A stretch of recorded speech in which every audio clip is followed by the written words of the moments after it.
చెప్పడానికి ప్రయత్నం చేయండి. మరియు నీ సంతానము విస్తారమగుననియు, స్వరమెత్తాలి, నీ కుటుంబీకులు భూమి మీద పచ్చిక వలె విస్తరించుదురనియు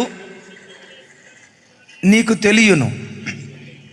వాటి కాలమున ధాన్యపు పనలు ఇల్లు చేరునట్లు పూర్ణ వయసు గలవాడవై నీవు సమాధికి చేరేదవు. చదవబడిన ఈ మాటలు, ఈ వాక్యం వింటున్న ప్రతి బిడ్డ వినికిడిలో నా దేవుడు నూరంతలుగా కార్యం చేయునుగాక. కొంతమంది ఆమెనల్లా, నాకు డౌటు, సమాధికి చేరేదవు అని రాసి ఉంది కదా అయ్య గారు, అందుకని నేను ఆమెనలేదు అంటున్నారేమో. ఎప్పుడు సమాధికి చేరతారట? నీవు పూర్ణ వయసు గలవాడవై అప్పుడు సమాధికి చేరతావు. సో దీర్ఘాయుషు దేవుడు ప్రతి బిడ్డకు దయచేయునుగాక. మంచిది. యోబు యొక్క స్నేహితుడు యోబును చూసి మాట్లాడుతున్న ఒక విచిత్రమైన మాట. ఇది చదివినప్పుడు ఏమైనా ప్రింటింగ్ మిస్టేక్ ఉందా? ఈ గడియలో యోబుతో ఈ మాట మాట్లాడదగింది కాదు కదా, ఏంటి ఎలా మాట్లాడుతున్నాడని ఒకంత ఆశ్చర్యం కలుగు చేసే మాట.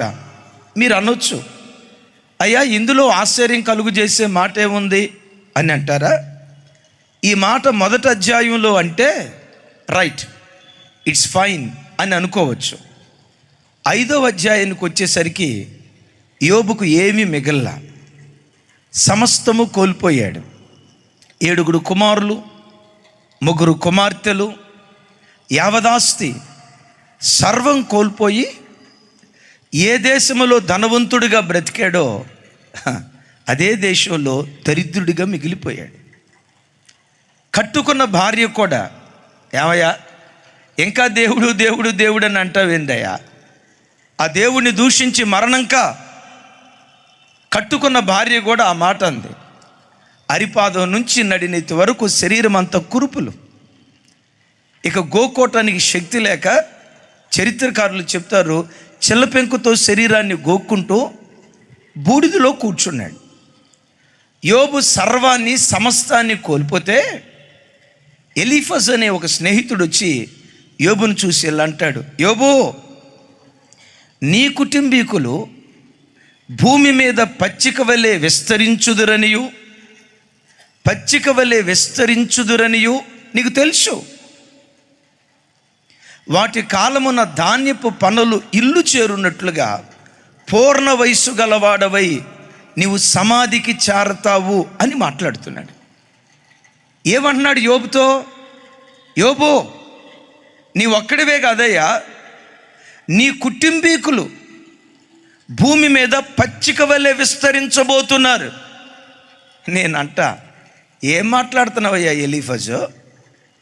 యోబుకున్న 10 మంది కుమారులు, 7 కుమారులు, 3 కుమార్తెలు చనిపోయారు కదా. సర్వం కోల్పోయిన తర్వాత నీ కుటుంబీకులు భూమి మీద పచ్చిక వలె విస్తరిస్తారు అని మాట్లాడుతున్నావేంటి? అరే యోబు శరీరం చూస్తే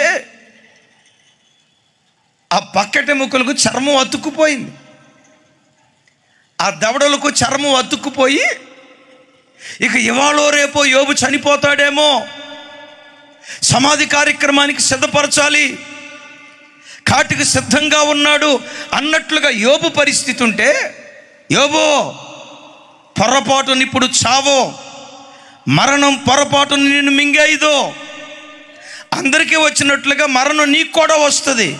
ఎప్పుడు వస్తుందో తెలుసా? నువ్వు పూర్ణ వయసు కలిగిన వాడవైన తర్వాత సమాధికి చేర్చబడతావు. వాటి కాలమున ధాన్యపు పలలు ఇంటికి చేర్చబడినట్లుగా. నేను ఒక మాట అడుగుతా, ధాన్యం ఇంటికి ఎప్పుడు చేరబడిద్ది? ధాన్యం ఇంటికి ఎప్పుడు చేర్చబడిద్ది? కంకులుగా ఉన్నప్పుడా? నో. లేత కంకులు వేసినప్పుడా? నో. అది పూర్తిగా పండి ఇక పంట కోతకొచ్చినప్పుడు కోసి అప్పుడు దొల్లగొట్టిన ధాన్యాన్ని ఇంటికి చేరుస్తారు కదా. అంటాడు, పొరపాటున ఇప్పుడు నువ్వు చనిపోవు, పూర్ణ వయసు గలవాడవై నువ్వు సమాధికి చేరతావు అంటాడు. యోబు నీ ఒక్కడివే కాదు, పచ్చికలాగుండేది. నీ కుటుంబీకులు భూమి మీద పచ్చిక వలె విస్తరించబోతున్నారు అంటాడు. ఈ రాత్రి వాక్యం వింటున్న క్రైస్తవ జనమా, మీరే స్థితిలో వచ్చారో నాకు తెలీదు. యోబులాగా సంకట స్థితిలో నలగగొట్టబడి, ఒకప్పుడు ఎక్కడ గౌరవంగా బ్రతికారో, ఒకప్పుడు ఎక్కడ గొప్పగా బ్రతికారో, ఒకప్పుడు ఎక్కడ తలెత్తుకొని తిరిగారో, ఒకప్పుడు ఎక్కడ విజయోత్సవంతో ఊరేగించబడ్డారో, అదే స్థలాల్లో తలదించుకొని బ్రతుకుతున్నారా? ఈ బ్రతుకు నేను బ్రతికే కంటే, ఈ జీవితం నేను జీవించే కంటే కాస్తంత విషపు చుక్క తీసుకొని చేస్తే బాగుండు. ఎవరి కొరకు నేను బ్రతకాలి? సర్వం కోల్పోయి, సమస్తాన్ని కోల్పోయి, కడుపును పుట్టిన కుమారులను, కడుపును పుట్టిన కుమార్తెలను, సర్వస్వాన్ని కోల్పోయి ఒక అభాగ్యుడిగా బ్రతుకుతున్నానయ్యా అన్నట్లుగా ఈరోజు నీ పరిస్థితి ఉందా? ఎందుకో ఈ మొట్టమొదటి సభలో ప్రవచనాత్మకంగా నా దేవుడు చెప్తున్న మాట, ఈ వాక్యం వింటున్న చెల్లి, ఈ భూమి మీద నీ కుటుంబీకులు పచ్చిక వలె విస్తరించబోతున్నారు. పచ్చిక వలె విస్తరించబోతున్నారు. నీ వ్యాపారం పచ్చిక వలె విస్తరించబోతుంది. రకరకాల బలహీనతలు, రకరకాల అనారోగ్యాలు నిన్ను చేరి నువ్వు చచ్చిపోబోతున్నావు. నేడో రేపో నీకు మరణం సంభవించబోతుంది. ఎక్కువ కాలం నువ్వు బ్రతుకో. డాక్టర్లు కూడా చెప్పారు, నీ ఆరోగ్య పరిస్థితి బాగాలేదయ్యా, రోజుల మనిషివే అని అన్నట్లుగా డాక్టర్లు నిన్ను గూర్చి చెప్పారా?